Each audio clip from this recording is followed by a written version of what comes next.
Nawas itu tidak bisa pidato, nggak bisa pidato. Suatu saat dipaksa pidato sama khalifah itu. Hei para hadirin, kamu pinter apa goblok? Nah mereka pinter, mau ngandani wong pinter, terus pinter kok ngandani gitu. Akhirnya hadirin itu kan karena seneng sama Abu Nawas itu seneng. Ya sudah Abu Nawas, kalau gitu kita goblok. Aku mau mengambil wong goblok. Akhirnya terus wassalamualaikum warahmatullahi wabarakatuh. Jadi itu Abu Nawas juga bisa pidato, tapi dia tahu saja caranya menyelesaikan masalah. Jadi itu Abu Nawas. Jadi ya orangnya kacau tapi cerdas itu, makanya jadi guyonan. Sebenarnya Abu Nawas itu figur yang nyata, tapi tidak senaif yang diceritakan orang-orang di anekdot itu. Ya, beliau itu orang soleh ketika era Harun ar-Rasyid. Tapi ya tadi karena banyak cerita yang macam-macam.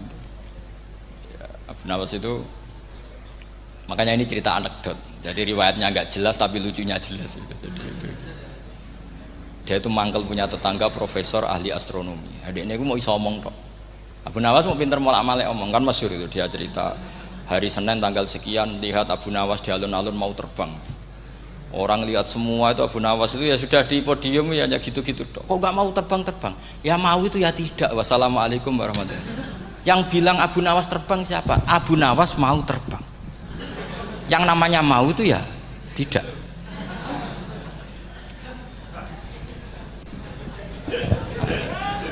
Pernah dia itu lomba sama Harun ar-Rasyid, siapa paling banyak pengunjung rumahnya di alun-alun. Harun ar-Rasyid bikin khemah, dia bikin khemah. Tentu cerita ini bohong, yakini ini bohong, makanya ini bohong tenang. Makanya ini anekdot, hanya guyonan. Harun ar-Rasyid karena dia raja itu ada apel, ada makanan macam-macam. Ya tentu pengunjungnya banyak. Batas akhir itu penilaian jam 12 malam. Abu Nawas tenang, satu pun nggak ada pengunjung, nggak ada makanan, nggak ada apa. Pas jam 12 rumahnya dia, kemahnya dibakar, orang ke dia semua. Tit menang dia karena jumlahnya, bahkan Harun ar-Rasyid itu datang ke kemahnya dia. Karena lombanya kan pengumpulan massa terbanyak, tit jam 12. Harun ar-Rasyid pikirannya, santri ya guys, sugoi jajan nggak mesti teko, pikirannya gitu. Abu Nawas pikirannya beda, jenengan kebakaran pasti datang. Wes dihitung biaya khemah sama hadiahnya banyak hadiahnya. Yang ahli falak ini punya ilmu yang rasional, yang pinter sekali. Dia ilmuwan bahwa bumi itu bulat-bulat. Nah, saya lagi tren meyakini bumi flat nih, yo kacau nih. Gara-gara penjelasan sing sepihak. Ini wong nganggur. Lah wong ilmuwan kok sentimennya perkara wedi duit. Enggak boleh ilmuwan menyebut sentimen apa? Uang.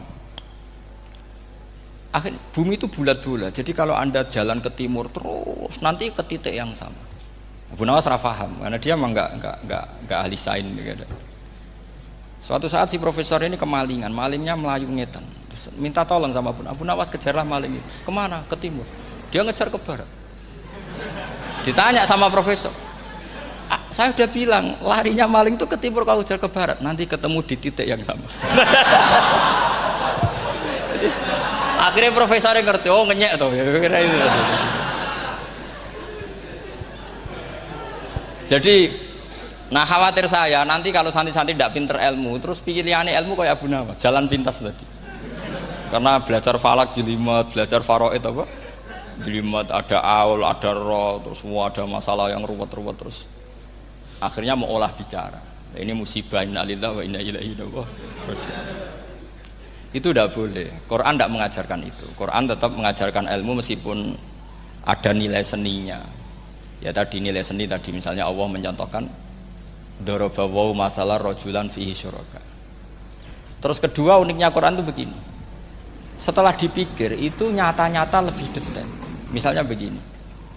Ketika Allah mencontohkan ba'udah itu nyamuk. Itu orang-orang kafir itu bilang gini, ya Muhammad, Tuhan Anda kehilangan stok ilmiah. Sehingga contoh itu enggak yang dahsyat tapi sekedar nyamuk. Wong nyamuk kok digawe contoh. Mbok ya contoh itu dinosaurus, tak jerapah, tak apalah yang keren itu. Mosok contoh apa? Nyamuk. Terus Allah menjelaskan innallaha la yastahi ayyadriban apa?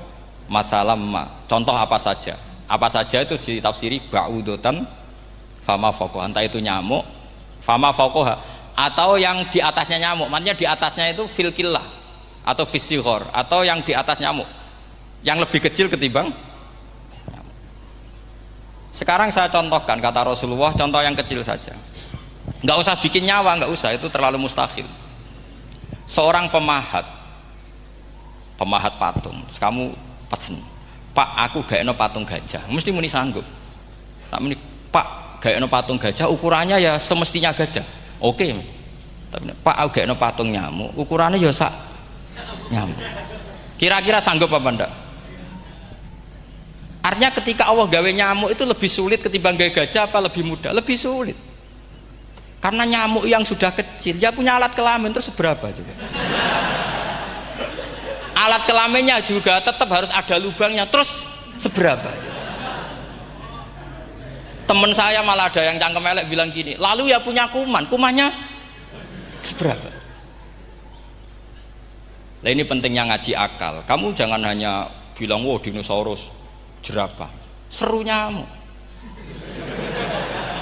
Nah karena orang sudah ada itibar dengan nyamuk, didatangkanlah nyamuk banyak. Sebenarnya nyamuk banyak itu mergo mangkel, gak diperhatikan itu. Makanya terus. Lah ini saya tahadus binemat, istri saya itu sering protes. Istri saya kalau manggil saya Gus karena orang Jawa Timur. Itu sama-sama jagongan itu, saya itu tidak pati sering digigit nyamuk, ya digigit tidak sesering sampean, itu jelas. Terus saya tanya, Gus punya doa apa, kenapa tidak pati begitu digigit nyamuk? Saya bilang, karena saya sudah tahu hikmahnya nyamuk. Jadi harusnya dia sudah tidak nyerang saya, kata saya gitu. Makanya ini ijazah, agak mandi salah sampean gitu. Karena tadi logika yang terbangun gitu.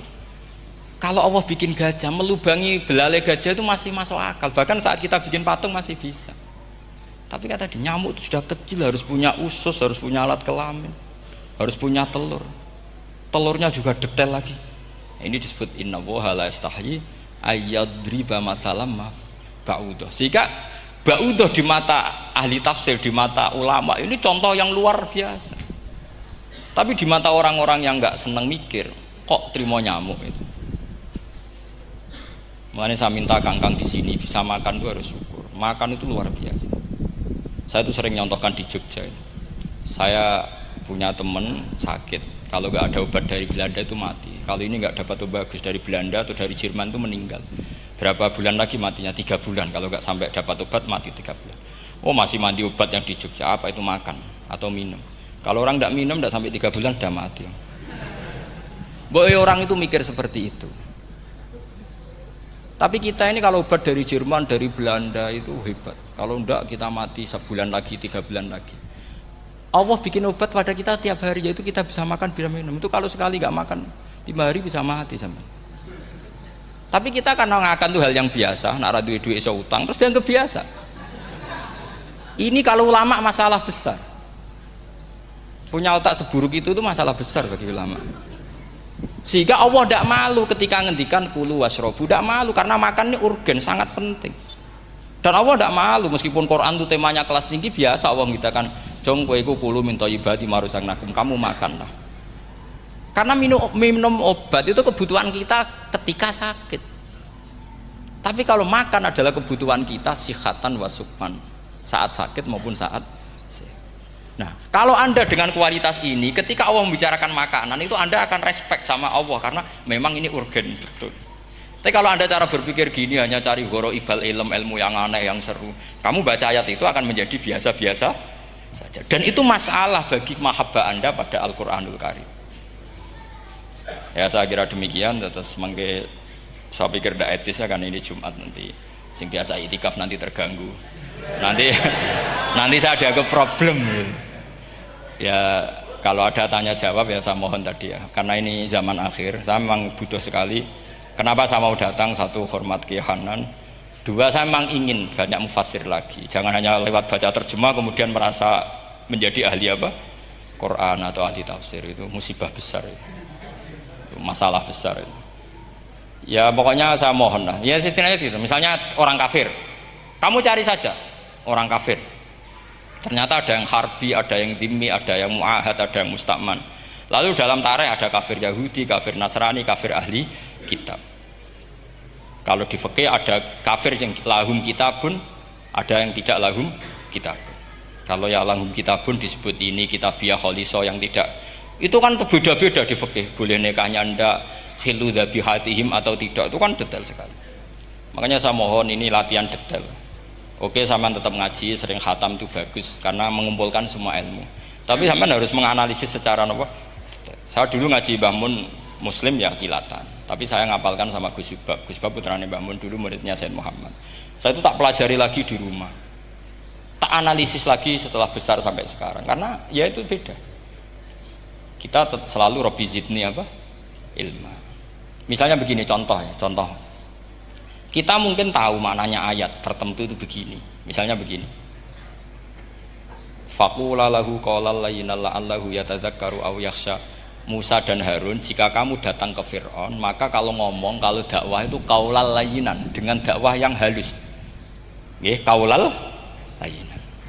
Ini bagi yang ekstremis harus baca dialek ini. Ini kisah nyata yang diceritakan Habib Zain bin Semit ketika ngarang Al-Manhajus Sawi. Juga diulang-ulang di beberapa kitab. Suatu saat ada ustadz, corong Jawa kemelinti, datang ke Harun Ar-Rasyid. Harun Ar-Rasyid ini Banil Abbas, termasuk zuriyahnya Abdullah bin Abbas. Karena Harun Ar-Rasyid sebagai khalifah tentu salahnya banyak, namanya pejabat pasti salahnya banyak. Meskipun kebaikannya juga banyak, tapi salahnya juga banyak. Kalau kita kan tidak pejabat, salahnya tidak banyak, tapi prestasinya juga tidak banyak. Ya kan, misalnya ada tamu Raja Salman, katanya hormat tamu wajib, kamu kan tidak bisa hormat karena dia juga tidak mau dihormati kita kan. Nah terus si ustadz tadi datang begini, saya itu masih hafal teksnya, ya Amirul Mukminin, inni nasihun lak famusyaddidun alaika fala tajidanna ala nafsika fi nafsika aliyya syai'an. Saya ini mau nasihati Anda, tapi saya maaf sekali karena nasihat saya ini kasar sekali. Musyaddid itu kasar, keras. Fala tajidanna fi nafsika aliyya syai'an, saya mohon jangan dimasukkan hati lah. Makanya terjemah bebasnya jangan masukkan hati. Katanya Harun Rasyid langsung marah. Uskut ya jahil, kamu itu ustadz bodoh. Kamu tidak boleh keras sama saya. Dia masih bantah, saya keras sama Anda karena Anda salahnya banyak. Terus apa kata Harun Ar-Rasyid? Inna wa ta'ala qad arsala man huwa khairum minka ila man huwa syarrum minni. Wa ma'adzalika qala ta'ala faqula lahu qaulal layyinan. Allah mengutus orang yang jelas lebih baik ketimbang kamu, yaitu Musa dan Harun. Musa dengan ustadz ini baik mana? Tidak, sama jawab saja. Baik Nabi Musa kan? Ilaman huwa syarrun minni. Fir'aun dengan Harun Ar-Rasyid buruk mana? Buruk Fir'aun. Itu saja masih dengan etika faqula lahu qaulal layyinan. Musa dan Harun kamu harus sopan. Ndak wae Fir'aun wajib sopan, ndak wae aku ra sopan. Nah ini sudah iktibar dari terjemah netral atau terjemah yang datar bahwa Allah ngutus Musa dan Harun ke Fir'aun dan Musa dan Harun diharuskan qaulal layyinan. Tapi menjadi energi mafhum yang luar biasa. Nak dakwai Fir'aun wae qaulan layyinan apa maneh dakwai padha-padha mukmin. Makanya kata Harun Rasyid, uskut ya jahil. Inna wa ta'ala qad arsala man huwa khairum minka ila man huwa syarrun minni. Wa ma'adzalika qala ta'ala faqula lahu qaulal layyinan.